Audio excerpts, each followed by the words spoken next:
It all began 3 weeks before the wedding, when the excitement was still in the air and everyone around me seemed to be cheering with joy, making plans, preparing outfits, and pretending they were happy for me. I should have known better. That something was off. My mother had grown increasingly quiet during the planning phase, and my father was constantly too busy to help with even the simplest of tasks. But I chalked it up to their usual behavior. They never really approved of anything I did unless it aligned with their expectations. Even when I got engaged, their congratulations had felt mechanical, like it was just a ritual to get through. And yet, I chose to believe everything would be fine. I had always dreamed of this day. After all, my fiancé Daniel was a kind-hearted man, steady and dependable. We'd been together for 2 years, and despite some minor disagreements, he had never given me a reason to doubt his commitment. We'd booked the venue, my dress fittings were complete, and the final payments for the florist and caterer had been made. I remember the exact morning I found the note. It was sitting right there on the kitchen island, folded neatly, addressed to me in my mother's sharp cursive. At first I thought it might be a list of errands, or maybe even a loving letter, something sentimental as the wedding approached. But the moment I opened it, my world stopped. The wedding is off. You will be contacted by our lawyer. We expect you to return all family funds contributed so far. That's all it said. No greeting, no explanation. Just a flat cancellation, and a legal threat from my own parents. For a minute, I couldn't breathe. It felt like a prank, a mistake. But as I read it again, the ink pressing deep into the paper, the reality sank in. My parents had just disowned me from my own wedding, and they'd done it in writing. No discussion, no face-to-face conversation, just a note. The silence that followed was deafening. I didn't cry, not yet. Instead, I placed the note back on the counter and walked straight to my room. My phone had 6 missed calls from Daniel and 3 texts asking if I was okay. Apparently, my parents had informed him already. I felt a tight knot form in my stomach, not from heartbreak, but from pure rage. How dare they? What gave them the right to try and control my life like this? But instead of calling them, instead of yelling or demanding answers, I chose silence. That very silence they had used against me all my life. I used it now as my shield. I texted Daniel back. I'm okay. We'll talk tonight. Then, I called my bank, calmly, firmly. I said the words I never thought I'd have to say. I need to place a legal freeze on the joint wedding account. The funds are now under dispute. The banker asked for clarification, but I gave none. I knew what I was doing. My parents had tried to threaten me into submission, using money as their weapon, but they didn't know that I had already been prepared for this moment. 6 months ago, Daniel and I had begun saving separately, suspicious that my family's financial involvement might come with invisible chains. I had receipts, contracts, and every financial transfer documented, and I had legal counsel on standby, a friend from college who had always warned me that family can be your first courtroom opponent. I never believed her until now. That night, Daniel and I sat across from each other, quiet. He held my hand and said, "Whatever you want to do, I'm with you," and that was all I needed. No drama, no begging for my parents to reconsider. I just stayed silent and watched. 2 days later, the first call came, not from my parents, but from their lawyer. He introduced himself stiffly and began listing off terms like reimbursement, breach of verbal agreement, and withdrawal of support. I let him talk. Then I said, "Please send everything in writing. My legal counsel will respond accordingly." I could almost hear the surprise in his voice. I wasn't the crying daughter they expected. I was calm, professional, and entirely in control. That call was followed by 3 more. One from my mother, one from my father, and one from my aunt, who'd always played mediator during family feuds. I ignored all 3. Silence was no longer weakness. It was strategy. I posted nothing on social media. No public fights, no cryptic status updates. I lived my life like nothing had changed, which drove them absolutely mad because they expected me to fall apart. They expected me to come crawling back. Instead, I was meeting with vendors, changing names on contracts, shifting the guest list, and rerouting the venue entirely. Daniel and I decided to go ahead with the wedding, just without them. We didn't need a grand ballroom. We needed peace. And for the first time in years, I felt free. Free from the weight of their expectations. Free from manipulation wrapped in affection. My silence was loud. Loud enough to make them panic. By the 4th day, messages turned into emotional pleas. My mother wrote, "This isn't what we wanted. Please call us." My father's tone was less warm. "You're overreacting. We were trying to protect you." From what, exactly? From love, from independence. They couldn't stand the idea that I had grown strong without them, that their approval no longer dictated my decisions. I forwarded both messages to my lawyer and went back to finalizing the new floral arrangements. Meanwhile, Daniel's parents stepped in like guardian angels. They offered their home for the ceremony, helped rebook the caterer, and told us this is what family looks like. Their kindness only highlighted the cruelty I had experienced all my life. The most ironic part? My parents' actions brought me closer to the very people they once whispered about behind closed doors. I no longer needed to choose between love and loyalty. I had both, just not from the people I was born to. I was reminded of something my therapist once told me. Blood is not a life sentence. She was right. Sometimes family is chosen, and sometimes silence is the first step toward healing. And healing was what I felt as I walked down the aisle that day, surrounded by friends who became family. Love that didn't come with conditions, and a peace that no inheritance could buy. The morning of the wedding was serene, almost too quiet. I stood in front of the mirror, looking at a version of myself I hadn't quite met, before composed, self-assured, not because of how I looked, but because of everything I'd endured in the last few days. The dress I wore wasn't the extravagant gown my mother helped pick out months ago. No, this was simpler. Something I chose myself from a boutique run by a local designer who had once told me, "A dress doesn't make a bride." Her story does. Those words echoed in my head like a hymn. As my friends bustled around me, applying finishing touches and taking selfies, I stood still, letting it all soak in. In the absence of chaos, I felt my heart beat loudest.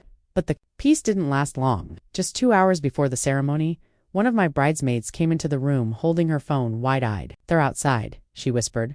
My stomach sank. She didn't need to explain who they were. My parents. My father's black SUV was parked across the street, and my mother stood by the sidewalk, pacing, phone to her ear.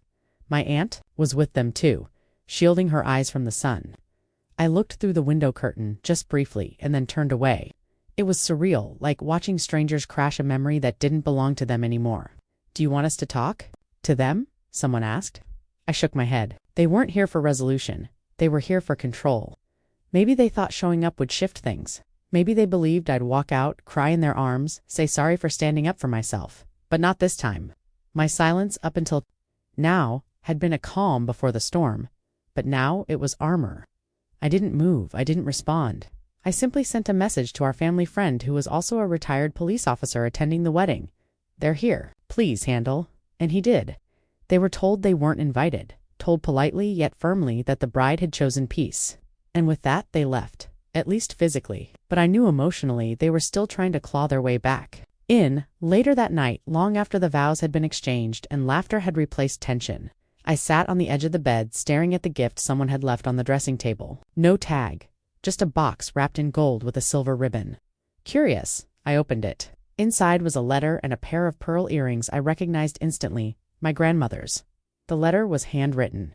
In my aunt's cursive, these were meant to be yours. Your grandmother gave them to your mother, who promised to pass them on to you on your wedding day. I knew she wouldn't, so I am. Your strength reminds me of hers. Don't let it fade.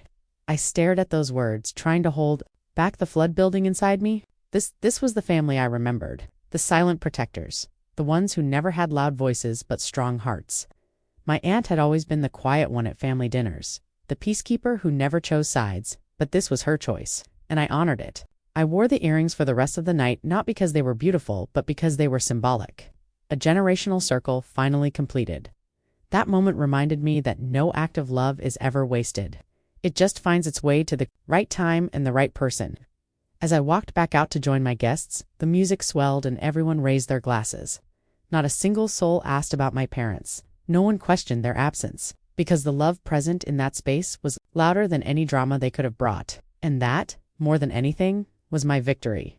The following week brought with it a strange kind of stillness. I wasn't used to waking up without a crisis, waiting in my inbox, or a passive-aggressive message sitting unread. But that peace wasn't boring. It was revolutionary. Daniel and I took a short trip to the coast, just to breathe.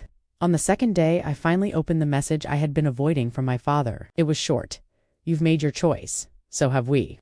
No apology, no regret. Just an emotional, Cold War declaration. But I didn't flinch. In fact, I felt relief. Because choices were powerful. And for once, I hadn't made mine to appease. "Anyone else?" I replied with 3 words. Message received. Goodbye. Daniel looked over at me as I sent it. He didn't ask what I'd written. He didn't need to. He simply reached for my hand and said, "Let's build something better," and we did. Not just a marriage, but a home rooted in respect, not rules, in honesty, not hierarchy. Slowly, the guilt I carried began to loosen its grip. I stopped asking if I'd been too harsh. I stopped replaying the what-if scenarios in my head. I started believing that sometimes walking away isn't weakness, it's wisdom. Word traveled fast, of course. The relatives who had been cautiously silent began calling, messaging, and even trying to drop by. Everyone wanted the inside scoop. Was it true I went ahead with the wedding without them? Was it true I froze the funds? Some tried to sound concerned. Others tried to fish for gossip. But my response remained consistent. It's a private matter. The phrase became my shield because I had learned something valuable. Not every story is up for public consumption. Not every trauma deserves a stage. Healing, for me, was sacred. And while I knew people would talk, they'd also get bored eventually. That's the beauty of silence. It outlasts noise. Daniel and I slowly began building a life away from the chaos. We moved into a smaller home, closer to the mountains, far from the drama-soaked suburbs my parents adored. Our days were filled with quiet joys, cooking meals together, planting a small garden, walking by the lake at sunset. And in that silence I found myself again. Not the daughter trying to prove her worth. Not the woman trapped in guilt. Just me. Whole. Scarred. But strong. I started journaling again, writing not to explain, but to release. Every word became a brick in the new foundation I was laying for myself.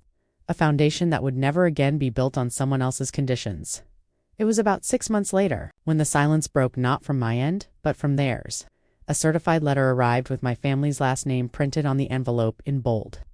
It wasn't a lawsuit as some might have expected. It was an invitation. My cousin Amanda was getting married, and apparently my parents wanted to extend an olive branch. The wording was distant, almost sterile. We acknowledge past missteps. We hope you and your husband can attend and begin mending the family bond. I stared at the page unmoved. There was no apology, no accountability, just a neatly packaged attempt at reputation management, disguised as reconciliation. My first instinct was to shred it, but then I paused. I wasn't angry anymore. I wasn't even hurt. I had healed in places they didn't even know they'd broken. So instead of reacting emotionally, I responded with clarity. I wrote a short letter. Thank you for the invitation. Unfortunately, we won't be attending. Healing requires more than gestures, it requires honesty. I wish Amanda well, and I meant it. Amanda was one of the few in the family who had quietly checked in during my silent war with our parents. I hoped she found the happiness she deserved, but I wasn't willing to re-enter a cycle just to make others feel comfortable. That moment marked the true shift, not just in my relationship with my family, but in my sense of self.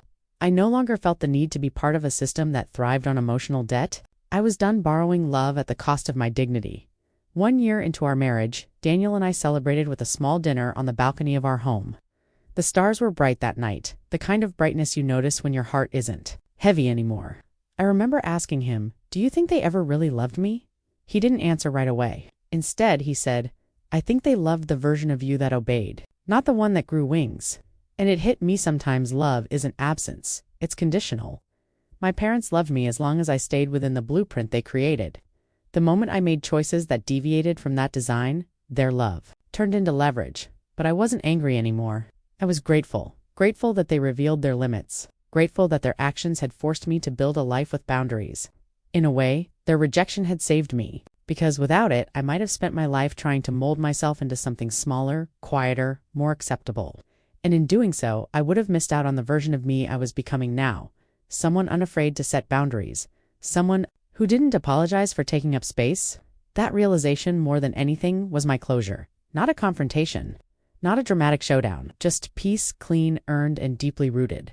There were, of course, moments of weakness. Holidays were the hardest. Seeing old photos pop up on memories or hearing a favorite childhood song play while shopping would sometimes reopen old wounds.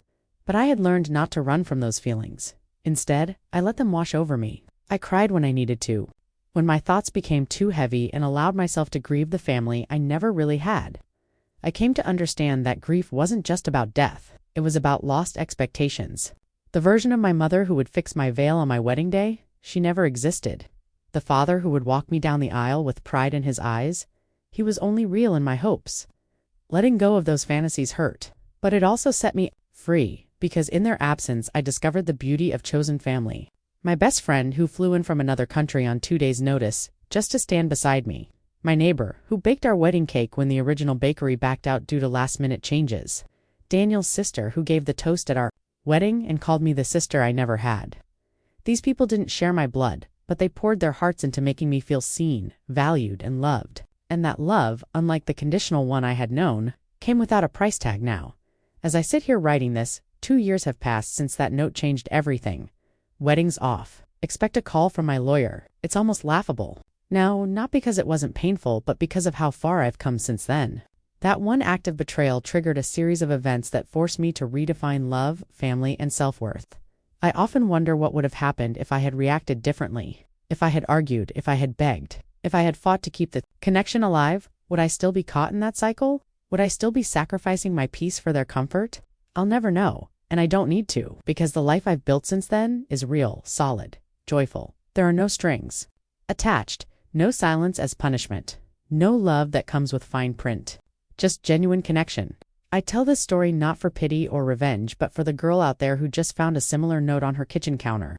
For the bride who's being manipulated into thinking she owes her happiness to people who only offer her control in return. To her, I say, you don't have to fight. Sometimes silence speaks louder than screams.